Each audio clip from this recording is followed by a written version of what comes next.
देखिए, आम आदमी पार्टी में चापलूसी से तो तारीफ नहीं हो सकती। यहाँ तो अगर आपको तारीफ करानी है वो भी अरविंद केजरीवाल जी मनीष से, तो उसके लिए काम करना होगा। 100 बेड का अस्पताल होता है लाल बहादुर शास्त्री, मैंने 450 बेड की शुरुआत की थी और 2021 में शुरुआत हुई थी, 25 आ गया, 4 साल हो गए लगभग। आपदा तो बीजेपी पे आ गई है। जब से आम आदमी पार्टी दिल्ली में आई है, बीजेपी पे इतनी बड़ी आपदा आ गई है। बेचारों को एक बार 3 सीटें मिली, एक बार 8 सीटें मिली, खूब गाली बकते हैं केजरीवाल जी को, खूब पूरे दिन झूठ बोलते हैं चैनलों बैठ के, फिर भी 3 सीटें 8 सीटें, कहीं किसी सीट पे ही, मतलब मैं मैक्सिमम सीट की बात कर रहा हूँ। दिल्ली में कांग्रेस का कोई आधार दिल्ली के अंदर नहीं है। नमस्कार, आप देख रहे हैं न्यूज़ 1 इंडिया और मैं हूं आपके साथ आस्था तिवारी। चुनावी सरगर्मी के बीच में जिस तरह से हर एक प्रत्याशी ने अपना नामांकन दाखिल कर दिया है, लेकिन उस बीच में आरोप प्रत्यारोप का सिलसिला भी शुरू है। लेकिन इस बीच सबसे बड़ा सवाल यह है कि आखिर इस बार के जो विधायक बतौर प्रत्याशी के रूप में चुने गए हैं विधायकी चुनाव के लिए, वो क्या कुछ मुद्दों को लेकर के चल रहे हैं। और खास करके जब बात हम कुलदीप जी की करते हैं, जो मौजूदा विधायक भी हैं और एक बार फिर पार्टी ने आप पर भरोसा जताया है, क्या कुछ कहना चाहते हैं? धन्यवाद अरविंद केजरीवाल जी का, उन्होंने दूसरी बार मुझ पर यहाँ विश्वास जताया है। और जब आपको दूसरी बार विश्वास जताते हैं तो कहीं ना कहीं आपके काम पे मोहर पार्टी लगाने का काम करती है। और आम आदमी पार्टी में काम पे मोहर तब लगती है जब जनता मोहर लगाती है। तो जनता ने हमारे काम पे मोहर लगाई है, इसलिए अरविंद केजरीवाल जी ने हम पे इस चुनाव में मोहर लगाई है। तो मैं उनका धन्यवाद करता हूँ, जनता का भी, अपने लोगों का भी, कोंडली विधानसभा के, और अपने नेता अरविंद केजरीवाल जी का। लेकिन अगर हम कॉम्पिटिटर की बात करें, जिस तरह से इसी मैदान पर प्रियंका गौतम को खड़ा किया गया है और इसी के साथ में अभय कुमार युवा चेहरा एक और सामने आए हैं, तो क्या लग रहा है कि इस बार मामला पेचीदा हो सकता है या एक तरफा रहने वाला है? नहीं, तो आसान हो गया। आसान हो गया? आसान हो गया। इसलिए आसान हो गया क्योंकि कहीं ना कहीं बीजेपी के खुद के लोगों में बहुत नाराज़गी है, कि दोनों तो नाराज़गी है, एक तरफ जनता में भी और बीजेपी में भी। क्योंकि जनता को लग रहा है कि उन लोगों ने अपना वोट आम आदमी पार्टी की प्रत्याशी को दिया था और बीजेपी को हराने के लिए दिया था। लेकिन उन कैंडिडेट ने, उस प्रत्याशी ने, उस निगम पार्षद ने जनता के वोटों का सौदा बीजेपी से कर लिया अपने स्वार्थ के लिए, अपनी सत्ता के लिए। तो लोगों को लगता है कहीं ना कहीं ये स्वार्थी लोग हैं, इन्हें जनता के काम से, जनता के मुद्दों से इनका कोई लेना देना नहीं है। इनका स्वार्थ ठीक हो, सिद्ध हो, इनके लिए सब ठीक है। दूसरी बात क्या है कि जिन लोगों ने वोट दिया था वो बाबा साहब अम्बेडकर विचारधारा को मानने वाले लोग हैं, वो देश के संविधान को मानने वाले लोग हैं। तो आज उनमें ये भी एक दिक्कत है कि उनको लगता है कि कहीं ना कहीं जो उन लोगों ने बीजेपी को वोट नहीं दिया था, क्योंकि वो बाबा साहब का अपमान करती है, वो संविधान को ख़त्म करने की बात करती है। लेकिन आज उन्होंने जाकर उसी पार्टी का दामन थाम लिया जिसके जो अमित शाह हैं, जिस पार्टी के जो गृह मंत्री हैं, उन्होंने कहा कि अंबेडकर कहने से क्या होगा, आपको भगवान का नाम लोगे स्वर्ग चले जाओगे। तो कहीं ना कहीं लोगों में बहुत रोष है, लोगों में बहुत गुस्सा है। और बीजेपी का कैडर इस बात से नाराज़ है कि किसी को बाहर से लाके फ्लाइंग में 4 दिन पहले टिकट दे दिया।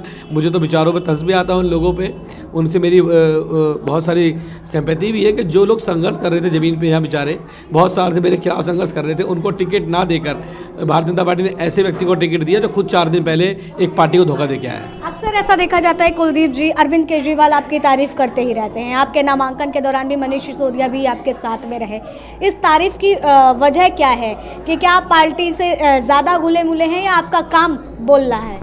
देखिए, आम आदमी पार्टी में चापलूसी से तो तारीफ नहीं हो सकती। यहाँ तो अगर आपको तारीफ करानी है वो भी अरविंद केजरीवाल जी मनीष से, तो उसके लिए काम करना होगा। और हम निरंतर अपनी विधानसभा में काम करने वाले लोग हैं। 24 घंटे अवेलेबल रहने वाला एमएलए हूँ दिल्ली में। यहाँ मैं अपनी कुंडली के अंदर, आप किससे पूछोगे, मैं हर सुख में, दुख में, लोगों की हारी में, बीमारी में खड़ा मिलूँगा। और मेरा कार्यालय हमेशा 12 से 13 घंटे मेरा कार्यालय खुलता है। सुबह 9 बजे खुलता है, रात को 10 बजे बंद होता है।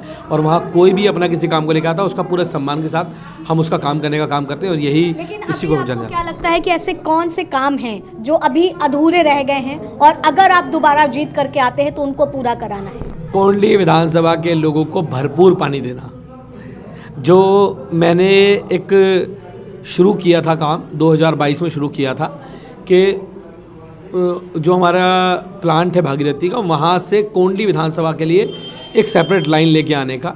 और मुझे अरविंद केजरीवाल जी ने उस समय मेरे एक कहने पे, मेरे एक उस पे उन्होंने मुझे इसका परमिशन दिया था और ये टेंडर हुआ था।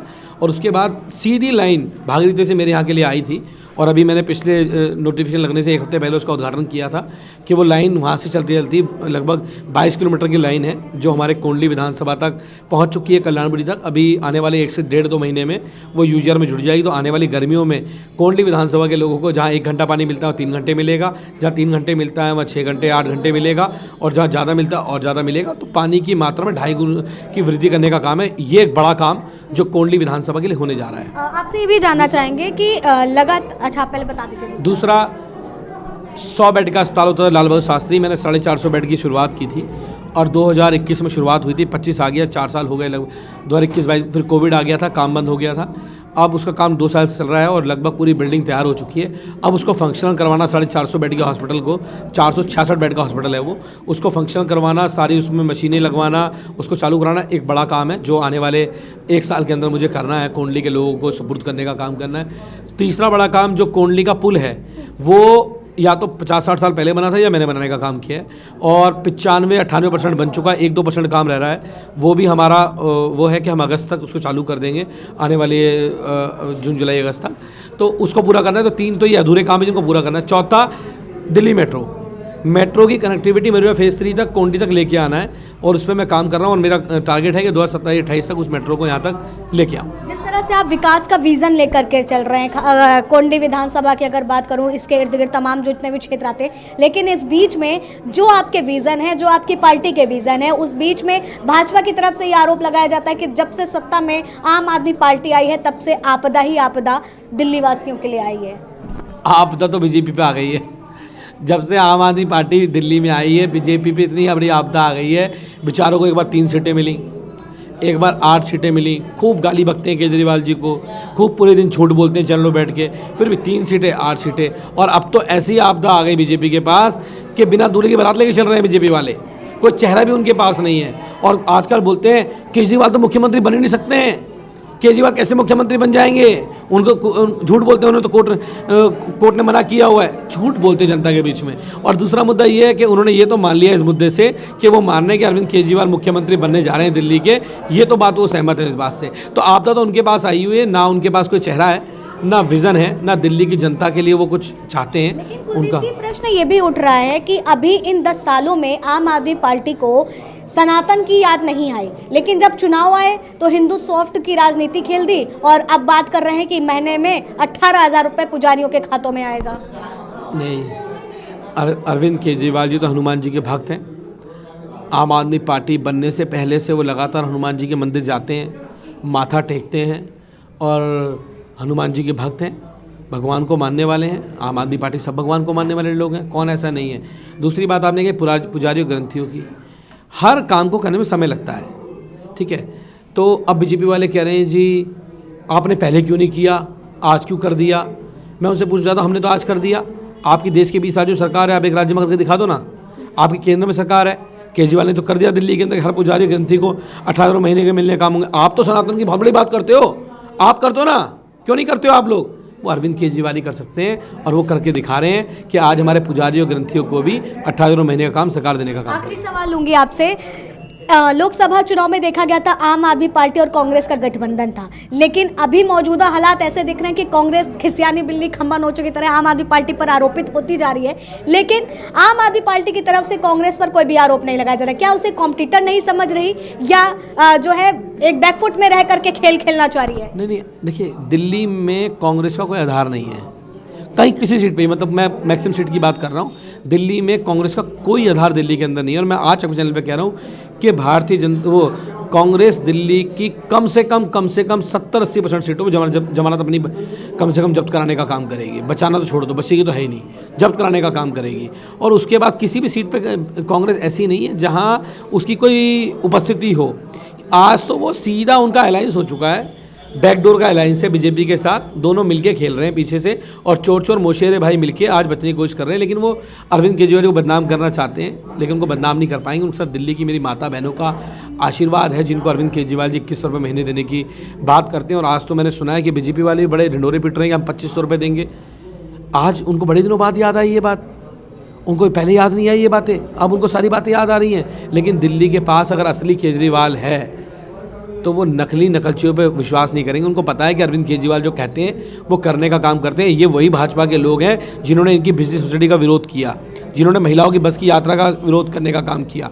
अरविंद केजरीवाल, उनके बेटे भाई डटे रहे और दिल्ली की मेरी माता बहनों को अरविंद केजरीवाल भरोसा है कि अरविंद केजरीवाल जी की सरकार दिल्ली में बनने जा रही है और बड़े हर बहन के खाते में 21 रुपये आने का काम तो होगा। इस बार 70 में 70 सीटें ला रही है आम आदमी पार्टी? 70 में 70 ला रही है, लेकिन ये तो नहीं कहूँगा, लेकिन मुझे लगता है कि 2015 का रिकॉर्ड तोड़ रही है। ठीक है, तो 2015 का रिकॉर्ड टूटेगा या नहीं ये तो देखने वाला विषय है। फिलहाल किस तरह से जो प्रत्याशी हैं वो अपनी मजबूती दिखाते हुए आगे बढ़ रहे हैं, अब देखना होगा कि जनता किसके साथ जाती हुई दिखाई देती है। फिलहाल तब तक के लिए बने रहे न्यूज़ 1 इंडिया पर। वीडियो जर्नलिस्ट अनिकेत के साथ आस्था तिवारी।